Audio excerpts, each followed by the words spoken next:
Hi students, welcome to my YouTube channel. In previous video, we have studied about the second colligative properties as elevation in boiling point of solution. Today, we shall study about the topic, the third colligative properties, depression in freezing point of solution. Let us start. Depression in freezing point of solution. What is freezing point and depression in freezing point of solution?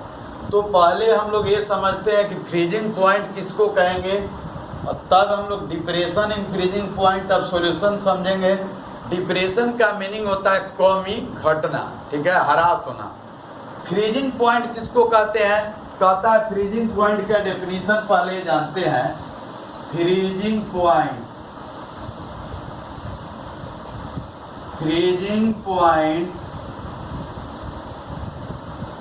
Temperature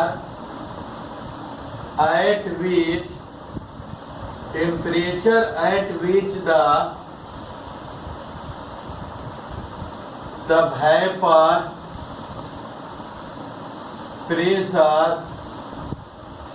vapor pressure of liquid is equal to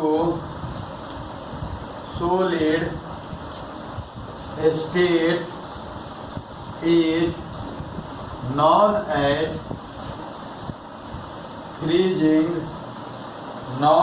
freezing point। कह रहा है कि temperature at which the vapour pressure of liquid is equal to the solid state is known as freezing point. Another way में another words में इसको define हम लोग करते हैं कि temperature at which the vapour pressure of liquid and solid occupy in equilibrium is known as freezing point. मतलब जिस टेम्परेचर पर लिक्विड और सॉलिड सब्सटेंस इक्विलिब्रियम में स्टैब्लिश हो जाता हो तो उस टेम्परेचर का नाम भी हम लोग देते हैं फ्रीजिंग पॉइंट, ठीक है। तो ये फ्रीजिंग पॉइंट हुआ। पिछले वीडियो में मैंने आप लोगों को बताया था boiling point and elevation in boiling point of solution. तो बॉइलिंग पॉइंट, उस वीडियो में बॉइलिंग पॉइंट और वेपर प्रेशर के बीच जो रिलेशन मिला था वह रिलेशन था इनवर्सली। इसका मीनिंग था कि वेपर प्रेशर और बॉइलिंग पॉइंट के बीच कैसा रिलेशन था? तो इनवर्सली रिलेशन था। इसका मीनिंग ये हुआ कि वेपर प्रेशर अगर इंक्रीज हो रहा है तो उसका बॉइलिंग पॉइंट में क्या होगी? डिक्रीजमेंट होगी। अब फ्रीजिंग पॉइंट में क्या होगा? डायरेक्टली होगा। Vapour pressure directly proportional to freezing point होगा। इसका मीनिंग होगा कि वीपी अगर इंक्रीज करता है, वीपी में इंक्रीजमेंट होगी तो इसका फ्रीजिंग पॉइंट में भी क्या होगा? इंक्रीजमेंट होती है। ये सिंपल कंसेप्ट हुआ बॉइलिंग पॉइंट और वेपर प्रेशर के बीच का, फ्रीजिंग पॉइंट और वेपर प्रेशर के बीच का। अब कहता है जिस कोलिगेटिव प्रॉपर्टी का नेम है, तो पिछले वीडियो में मैंने बताया था कि the colligative properties of dilute solution is directly proportional to number of solute particles. किसी भी सॉल्यूशन का जो कोलिगेटिव प्रॉपर्टी होगा वह नंबर ऑफ सॉलिड पार्टिकल्स का डायरेक्टली होगा। As the number of solid particles increases the value of colligative properties also increases. मतलब दोनों का रिलेशन डायरेक्टली का है। सॉलिड पार्टिकल्स बढ़ता है तो कोलिगेटिव प्रॉपर्टी भी बढ़ेगी। अगर मान लीजिए कि बॉइलिंग पॉइंट का हो या किसी का भी कोलिगेटिव प्रॉपर्टी का स्टडी करेंगे चारों में से, तो सभी depends upon number of solid particles, not depends upon nature of solid particles. तो यहाँ से हम लोग को ये कंसेप्ट मिलता है कि elevation in boiling point of solution में लिक्विड से वेपर की ओर आगे बढ़ते हैं हम लोग। लेकिन यहां पर क्या है कि लिक्विड से सॉलिड स्टेट की ओर जाना है, तो वहां पर क्या होगा, जब लिक्विड और सॉलिड सब्सटेंस इक्विलिब्रियम स्टैब्लिश कर लेगा तो उस टेम्परेचर का नाम हम लोग देंगे क्या, यह देंगे फ्रीजिंग पॉइंट। ठीक, अब कह रहा है कि depression in freezing point of solution. तो याद होगा मैंने बताया था कि किसी भी कोलिगेटिव प्रॉपर्टी का स्टडी करने के लिए आपको दो तरह के सब्सटेंस का आपको सिलेक्शन करना है। एक आपको सिलेक्ट करना है प्योर सॉल्वेंट हो जाएगा, तो यहाँ सपोज कीजिए कि हमने एक प्योर सॉल्वेंट ए ले लिया और दूसरा हमने क्या किया, सॉल्यूशन ए ले लिया। ये सॉल्यूशन हो गया, इसका pressure vapour pressure PS pure solvent हो गया। इसका वेपर प्रेशर हमने ले लिया P0 ले लिया। P0 is greater than PS any how होगा, ये याद रखिएगा।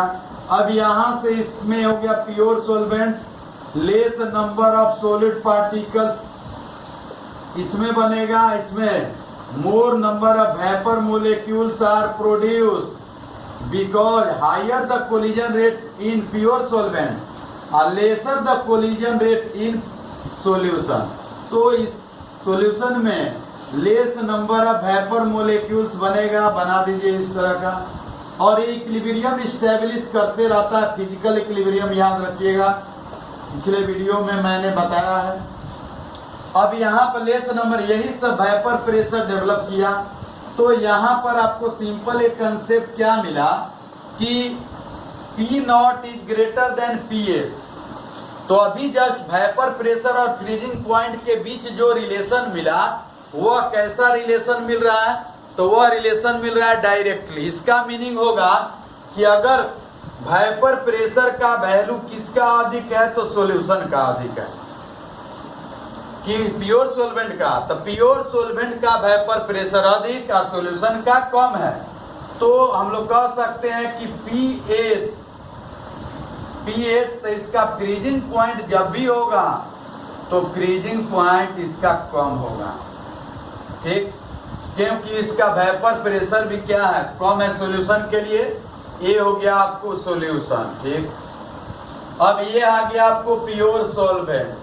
तो प्योर सॉल्वेंट है तो इसका P0 का वैल्यू हाइयर होगा, तो इसका फ्रीजिंग पॉइंट का वैल्यू भी क्या होगा, हाइयर होगा। अब यहां से ध्यान दीजिए किसका फ्रीजिंग पॉइंट अधिक है, तो प्योर सॉल्वेंट का।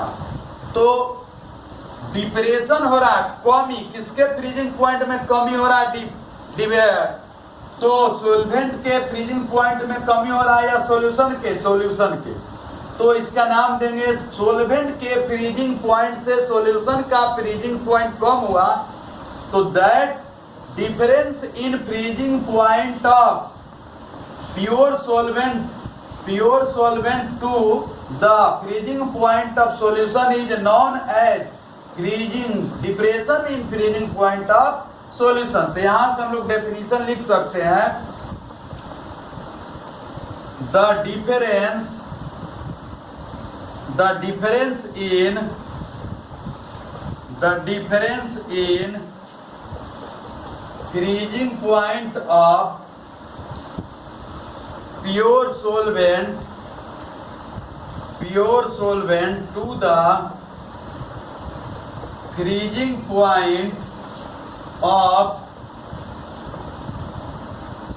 point of solution is known as depression in freezing point of solution। Freezing point of solution, इसको हम लोग डिनोट करेंगे किसके द्वारा, तो डेल्टा TF के द्वारा डिनोट करेंगे। तो डेल्टा TF का जो वैल्यू मिलेगा वह डेल्टा TF इक्वल टू हो जाएगा, फ्रीजिंग पॉइंट हायर किसका है, सोलवेंट का है, तो सोलवेंट का मान लीजिए T0F, घटा दीजिए किसका, फ्रीजिंग पॉइंट ऑफ सॉल्यूशन का कम है तो TF, तो delta TF which is depression in freezing point of solution, T naught F हुआ freezing point of pure solvent, T F हुआ फ्रीजिंग पॉइंट ऑफ क्या, सोलवेंट हो गया, freezing point of pure solvent. तो यहां से हम लोग निकाल सकते हैं ये डेल्टा टी एफ का वैल्यू निकल गया T naught F minus T F. As the number of solid particles increase, अगर बहुत ही ज्यादा सॉलिड पार्टिकल्स बढ़ा दीजिएगा, इसका मीनिंग क्या होगा, सॉल्यूशन विस्कस होगा। तो विस्कस जो सॉल्यूशन होगा उसको फ्रीज करना अगर आप चाहेंगे तो क्या आसानी से वो फ्रीज हो जाएगा, नहीं। उसको फ्रीज कराने के लिए क्या करना होगा, बहुत ही कम टेम्परेचर करना होगा। ऐसे नॉर्मल जो वाटर है उसका फ्रीजिंग पॉइंट हम लोग 0 डिग्री सी लेते हैं। एक्चुअली में जो ड्रिंकिंग वाटर है उसका फ्रीजिंग पॉइंट कभी भी 0 डिग्री सी नहीं हो सकता है, क्योंकि ड्रिंकिंग वाटर जो होगा मिनरल वाटर है, उसमें स्मॉल अमाउंट में एसेंशियल इलेक्ट्रोलाइट्स क्या रहता है, डिजल्व रहता है।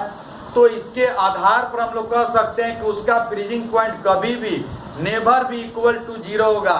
तो थोड़ा सा उसका 0 से कम होगा, मान लीजिए -1 हो गया।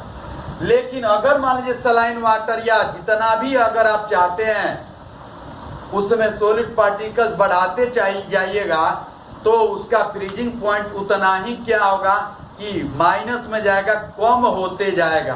तो हम लोग ऐसा कह सकते हैं कि प्योर सॉल्वेंट का फ्रीजिंग पॉइंट क्या होगा, सबसे अधिक होता है। इसी से रिलेटेड है, जैसे मान लीजिए आइसक्रीम वगैरह हम लोग बनाएं तो उसमें क्रीम डालते हैं, कई तरह का फ्रूट वगैरह हम लोग क्या करते हैं, मिक्सिंग मशीन से हम लोग क्या करते हैं, उसको मिक्स करके बहुत और उसमें मिला देते हैं, मिल्क वगैरह, क्रीम हो गया, कई तरह का उसमें आर्टिफिशियल या आर्टिफिशियल स्वीट मिलाते हैं। तो कई तरह के सॉलिड पार्टिकल्स को उसमें मिला देते हैं, जो कि उसमें से कुछ सॉलिड पार्टिकल्स कंप्लीटली डिजॉल्वेबल होता है, सोलेबल होता है, कुछ नहीं होता है। तो उसको फ्रीज कराने के लिए बहुत ही कम टेम्परेचर की रिक्वायरमेंट होगी। इसका मीनिंग हुआ कि डिप्रेशन इन फ्रीजिंग पॉइंट में क्या, आपको टेम्परेचर को बाहर निकालना है, तभी लिक्विड सब्सटेंस सॉलिड स्टेट में कन्वर्ट होगा। एलिवेशन इन बॉइलिंग पॉइंट में क्या होगा, लिक्विड सब्सटेंस में टेम्परेचर को देना है टू गो इनटू लिक्विड। इसमें क्या होगा, अवे फ्रॉम टेम्परेचर होगा, अवे फ्रॉम ये लिक्विड, तो फ्रीजिंग पॉइंट मिलेगा। गो इनटू वाटर, तो वहां से बॉइलिंग पॉइंट मिलता है। तो फ्रीजिंग पॉइंट क्या होगा, नीचे की तरफ और बॉइलिंग पॉइंट क्या होगा, ऊपर जाएगा। लिक्विड बीच में, नीचे सॉलिड स्टेट, ऊपर क्या होगा, गैस मिलेगा। सिंपल वे में इसके ग्राफ से हम लोग समझ सकते हैं। जैसे सपोज कीजिए कि मान लीजिए कि ये है आपको, ये आपको हो गया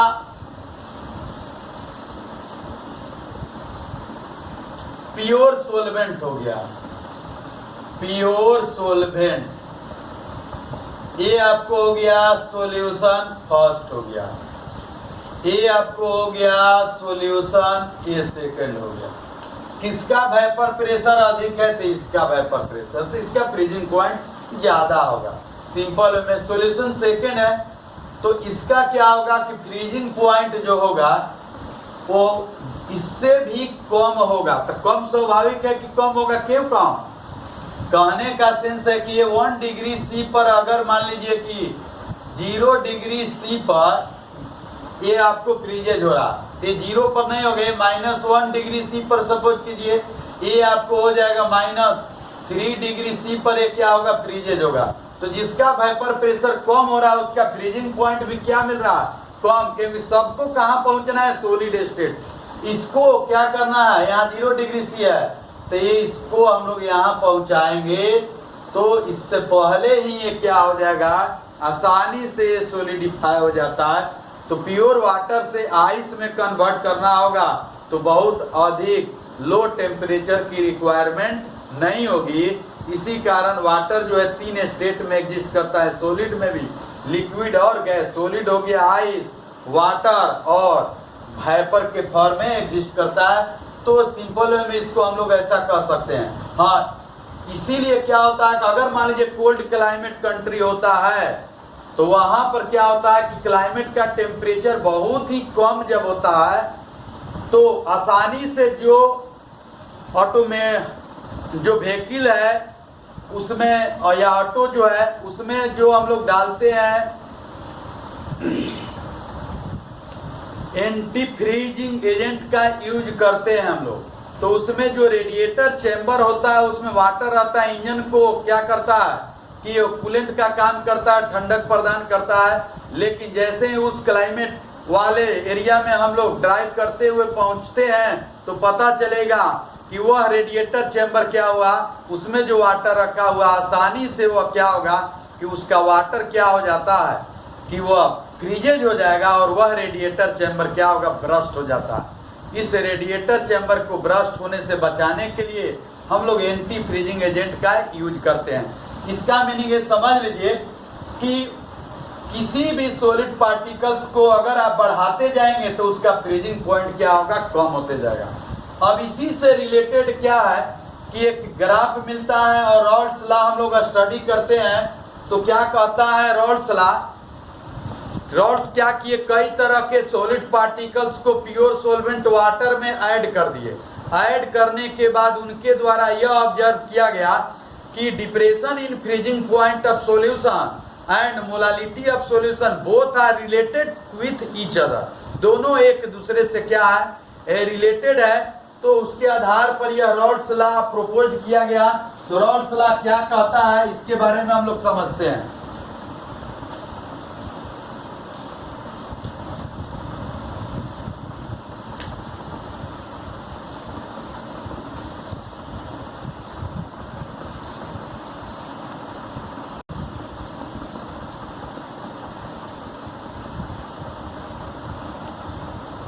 ग्राफ इसका बनाते हैं हम लोग depression in freezing point of solution का। एक तरफ हम लोग वेपर प्रेशर और दूसरी तरफ हम लोग टेम्परेचर लेते हैं। ये हो गया आपको टेम्परेचर का इंक्रीजमेंट इधर से हुआ, इधर हम लोग लेते हैं वेपर प्रेशर हो गया इधर।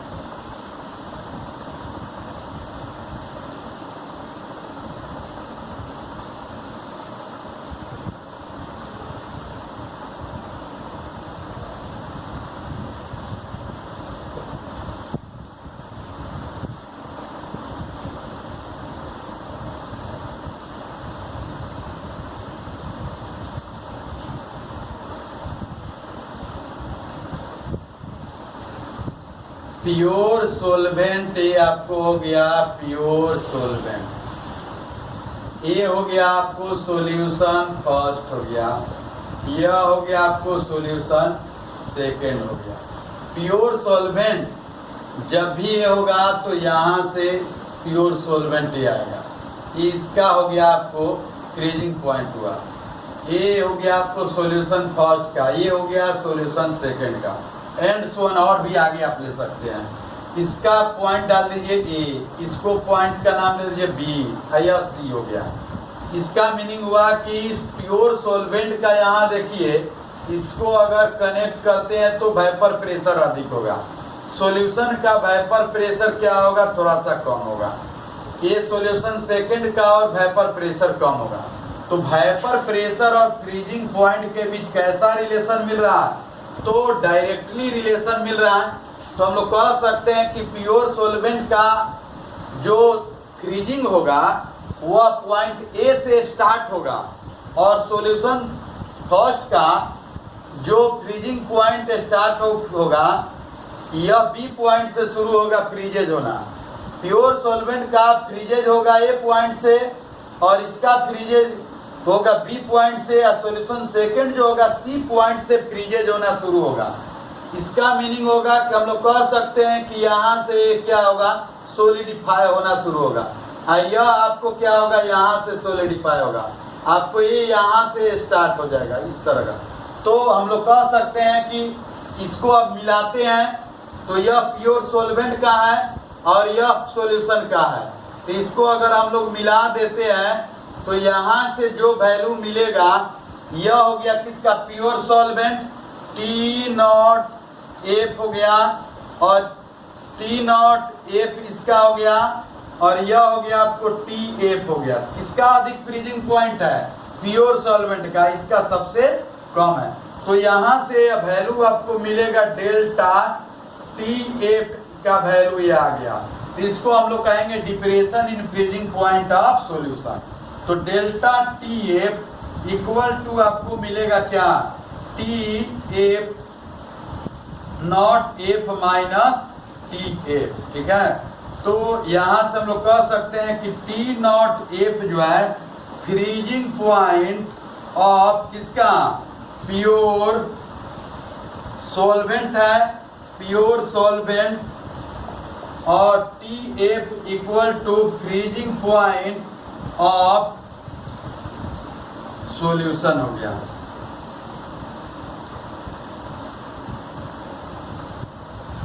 सॉल्यूशन सेकंड का और फ्रीजिंग पॉइंट क्या होगी, कम होगी।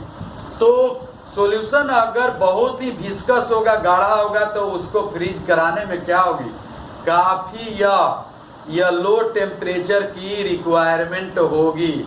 तो हम लोग कह सकते हैं कि वेपर प्रेशर और फ्रीजिंग पॉइंट के बीच कैसा रिलेशन है, डायरेक्टली है।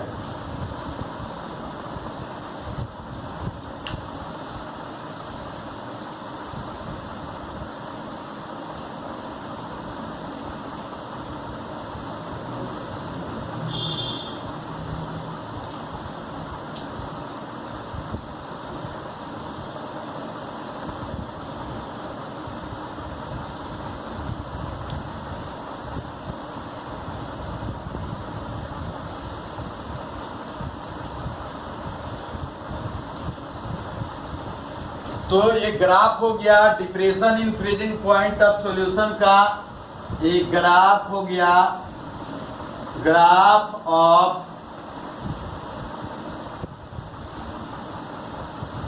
Hyper pressure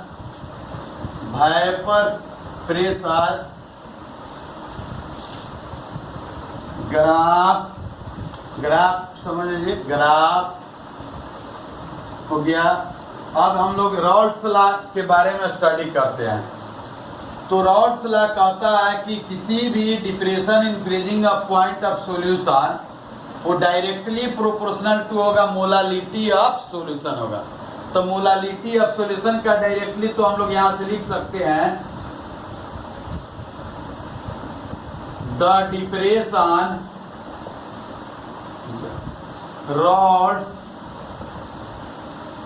Rod's law, the depression in freezing point of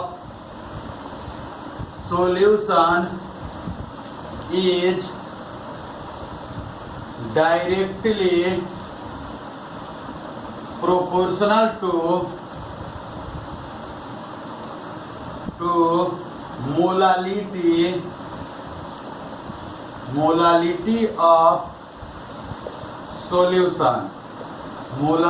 of solution, तो यहां से हम लोग लिख सकते हैं delta TF directly proportional to molality हो गया, delta TF equal to KF, constant आ गया, इसको हटाए तो आया M हो गया।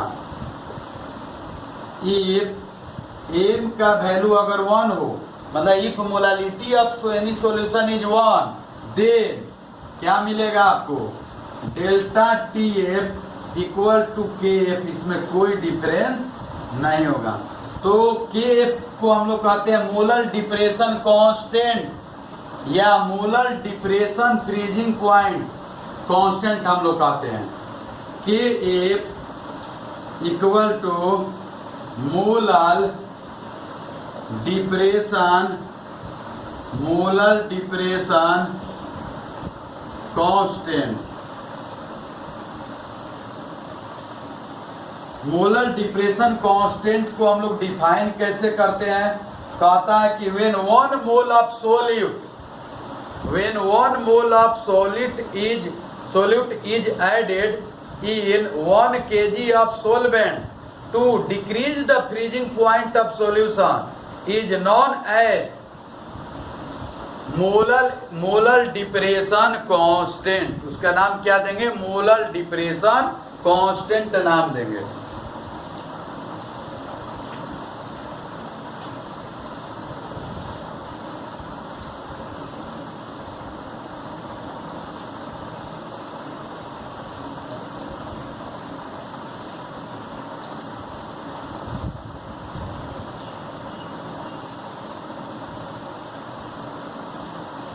तो मोलर डिप्रेशन कांस्टेंट मिल गया।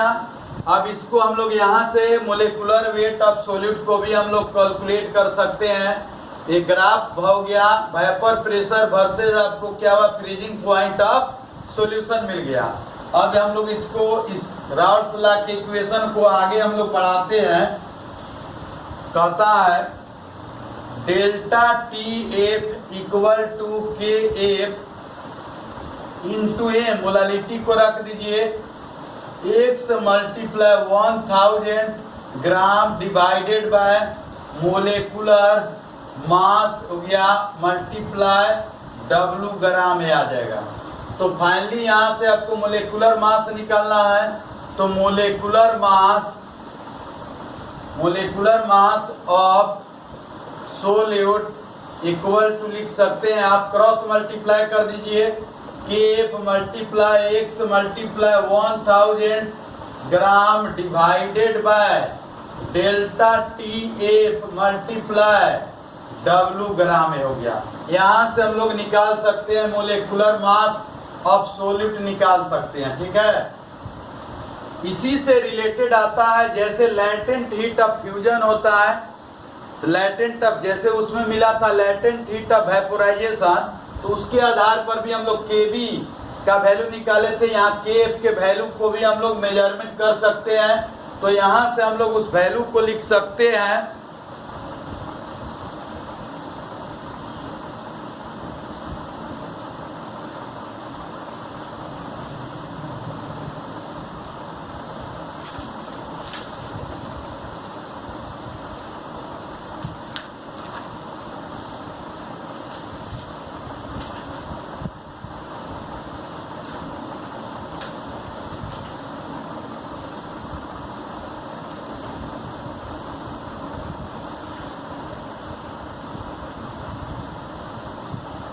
के एफ इक्वल टू लिख सकते हैं, K F equal to M A into R T F square divided by L F multiply या H heat of fusion delta H naught fusion multiply 1000। यहाँ से हम लोग के एफ का वैल्यू निकाल सकते हैं। तो ये हुआ फ्रीजिंग पॉइंट ऑफ सॉल्यूशन हो गया, आर गैस कांस्टेंट हो गया, और ए में मोलेकुलर मास ऑफ सॉल्यूट हो जाएगा। के एफ हुआ molar depression constant, delta H not क्या हुआ? हीट ऑफ फ्यूजन हुआ, और मल्टीप्लाई क्या हुआ? 1000। तो इसके आधार पर हम लोग के एफ का वैल्यू भी निकाल सकते हैं। तो केएफ को डिफाइन भी हम लोग कर चुके हैं कि when 1 mole of solute is added in 1 kg of solvent to decrease the freezing point of solution is known as molar depression constant.